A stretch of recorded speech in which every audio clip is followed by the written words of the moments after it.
Calls for more updates on panda family as strong interest continues. The ICAC holds open day to commemorate 50th anniversary. Former Thai Prime Minister is pardoned by King 2 days after his daughter was set to become new Prime Minister.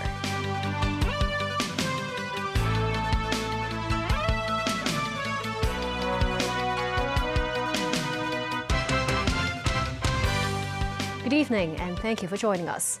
The newly born panda cubs at Ocean Park are not only bundles of joy for their mother Ying Ying, but also many Hong Kong citizens. To promote the panda economy, a lawmaker has called on Ocean Park to update the panda family's latest situation more regularly for fans locally and worldwide. Home to the very first Hong Kong panda babies, born early Thursday morning, Ocean Park did not bide their time in building the online fan base for the first-time panda mom Ying Ying and her twin cubs. Dedicated pages on social media such as Instagram and Xiaohongshu, with daily uploads on the panda family's latest activities. Follower numbers have racked up to 6 digits within 2 days. This citizen is looking forward to seeing the panda babies grow up. This woman hopes there could be more panda-related merchandise and marketing efforts, such as plushies, so more people could get to know the Hong Kong panda family. But live streaming platforms on the mainland even allow fans to check in on some panda celebrities 24/7, with chat rooms for panda aficionados to interact. That also fostered the panda economy. Lawmaker Chen Yong said many citizens have been very curious about the 2 newborns' condition and called on Ocean Park to do more to draw more tourists through the panda family. Ocean Park said the health conditions of the twin cubs, a female and a male, over the coming few days will be key to their survival, and they will likely be ready to meet the public in around a few months. Li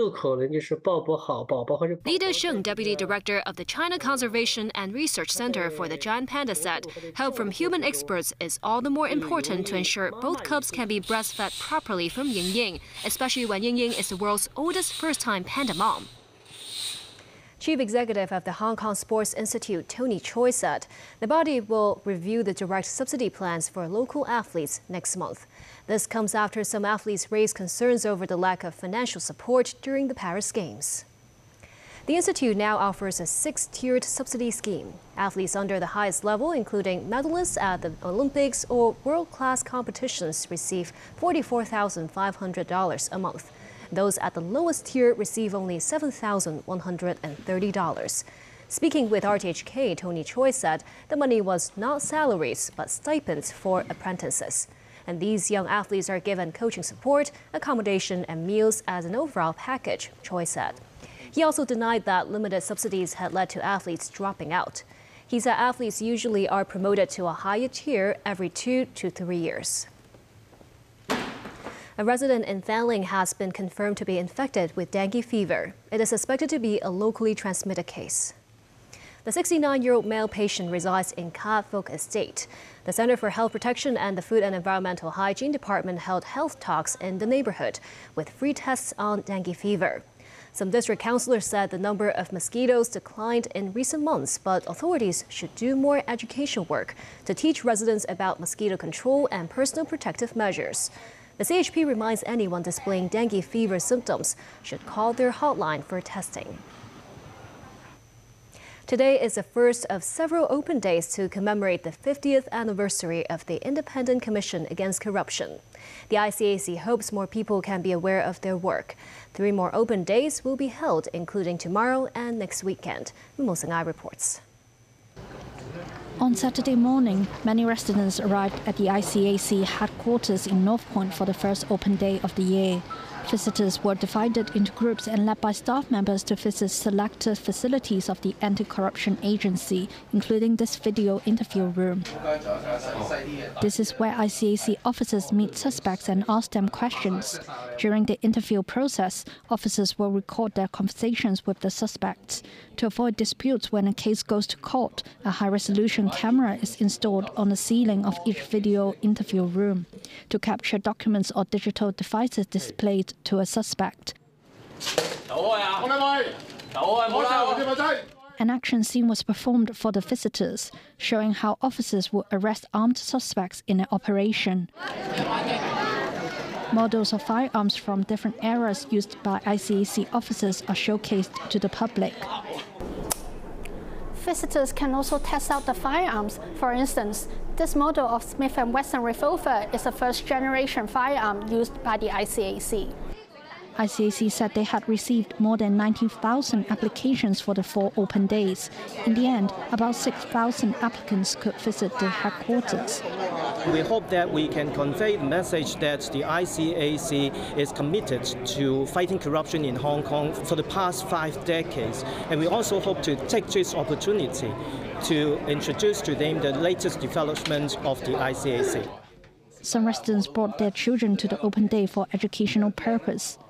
Today is a very good opportunity for us to learn more about ICAC and also to allow his interest to know more the government's departments. The first part of the tour, because there are lots of the cases. What is corruption? What action did they do? Real case, real information for the children to study. To commemorate its 50th anniversary, the Anti-Corruption Agency set up an exhibition showing past TV drama series featuring the ICAC. News 9, TVB News. The Leisure and Cultural Services Department has started a trial scheme for lifeguards to work overtime to address manpower shortage issues. This after some public swimming pools were forced to close temporarily owing to a lack of lifeguards. The trial follows an earlier proposal by the Hong Kong Government Lifeguards General Union. Under it, current lifeguards who are willing to work overtime receive an hourly rate of more than $100, and they work 1 to 3 extra hours every day, capped at 11.5 hours a day. The maximum weekly working hours logged will be 69 hours. Thailand's former Prime Minister Thaksin Shinawatra was today included in a royal pardon for prisoners. This means his parole will end tomorrow. On Friday, the Thai parliament voted for his daughter, Paetongtarn, to become the country's prime minister.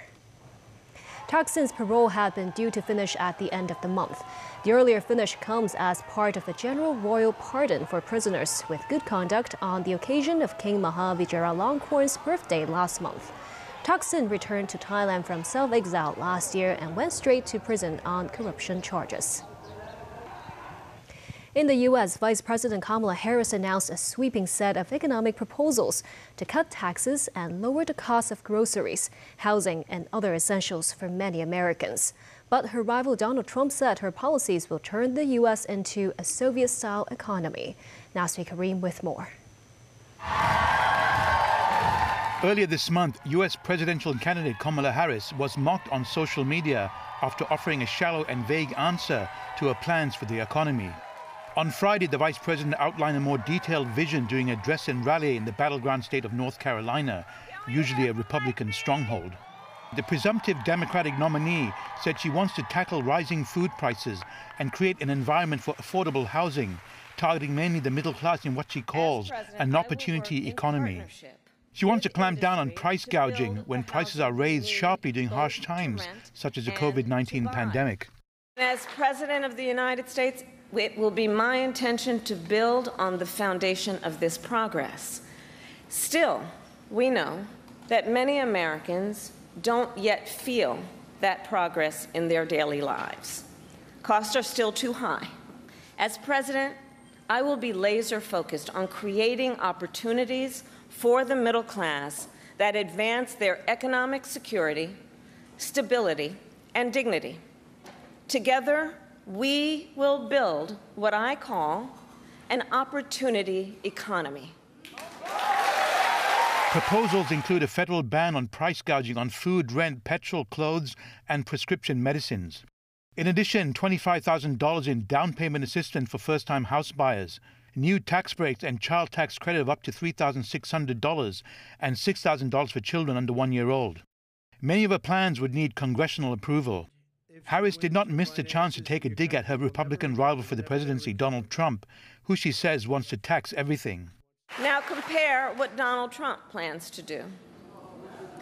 He wants to impose what is, in effect, a national sales tax on everyday products and basic necessities that we import from other countries.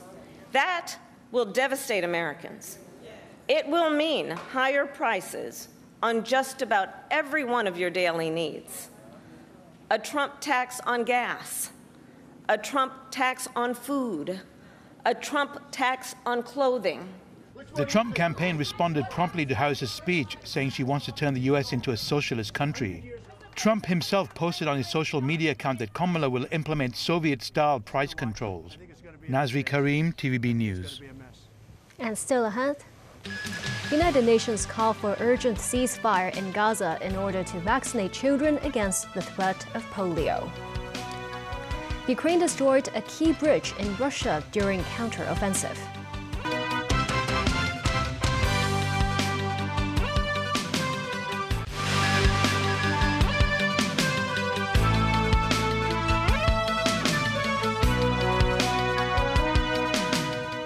Welcome back. Around the same time, U.S. President Biden was expressing his optimism about the latest ceasefire talks between Hamas and Israel. An Israeli strike was hitting central Gaza, killing at least 15. Peace talks continue with the UN asking both sides for a pause with an outbreak of polio in refugee camps. David Garrett reports. The talking goes on, but so does the bombing. Flames and smoke rising overnight in Az-Zawaida in central Gaza. The strike blew up a house and a warehouse. The injured were rushed to hospital. Earlier, Israel ordered people to leave nearby areas as they continue to hunt down Hamas. The evacuation orders are in places previously designated as humanitarian safe zones. At least 9 children were among the dead. US President Joe Biden is involved in ceasefire talks between Israel and Hamas and says there is a real chance this could stop soon. One of the reasons why I was late for you all was I was dealing with the ceasefire effort in the Middle East. And we are closer than we've ever been. I don't want to jinx anything, but as my grandfather said, with the grace of God, good little neighbors, a lot of luck, we may have something.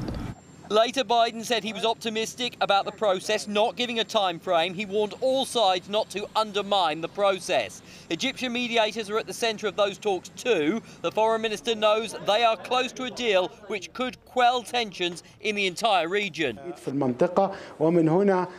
Egypt, Qatar and the United States are making huge efforts to reach an immediate ceasefire, Badr Abdelati said.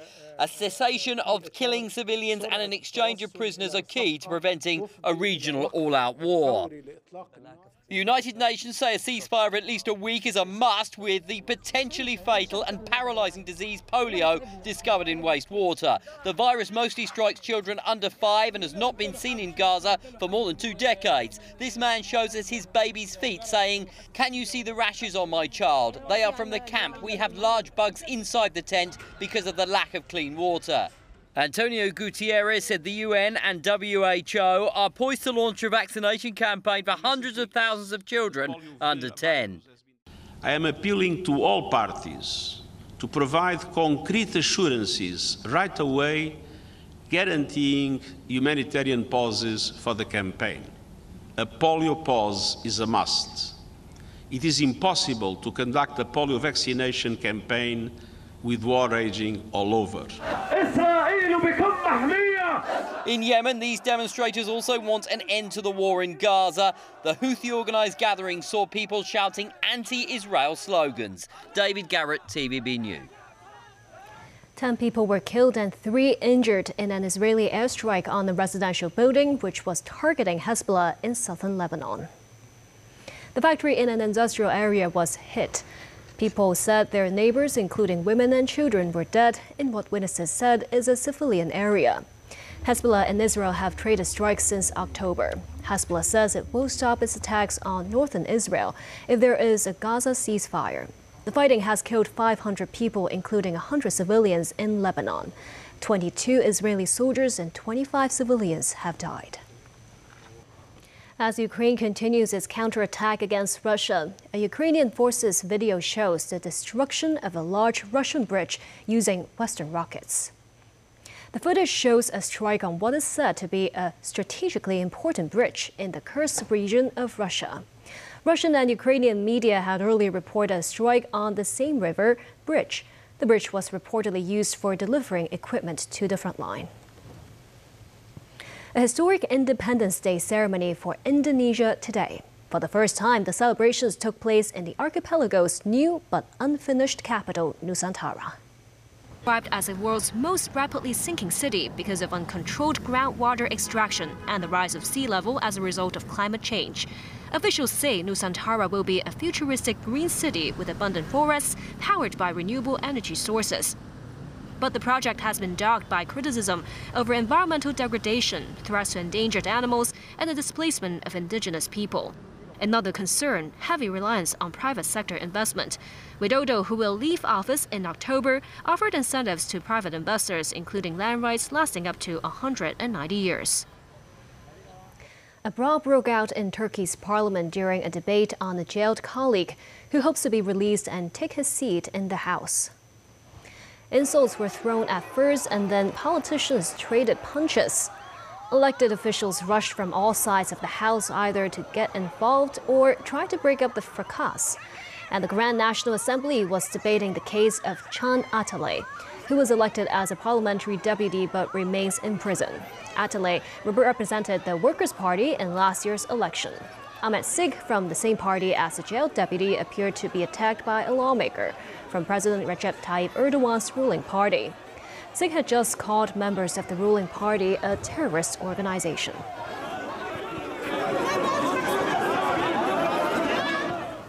Thousands of people, including doctors, marched through a number of Indian cities on Friday to protest the rape and murder of a trainee doctor at a government hospital, demanding justice and better security at medical campuses and hospitals. Police discovered the bloody body of the 31-year-old victim at the seminar hall of a state-run medical facility in Kolkata. Here we don't have facilities to sit. We don't have a washroom differently for girls. Basically, we don't have doctor's duty room different for females. It's a common, everybody can use it, patients use it. So we basically demand our own waiting rooms, restrooms at least. An autopsy later confirmed sexual assault, and a police volunteer was detained in connection with the crime. The family of the victim alleged it was a case of gang rape and more people were involved. In the days since, mounting anger has boiled over into nationwide outrage. The protests have also led thousands of doctors and paramedics to walk out of some public hospitals across India and demand a safer working environment. And that's the news. Thank you for watching.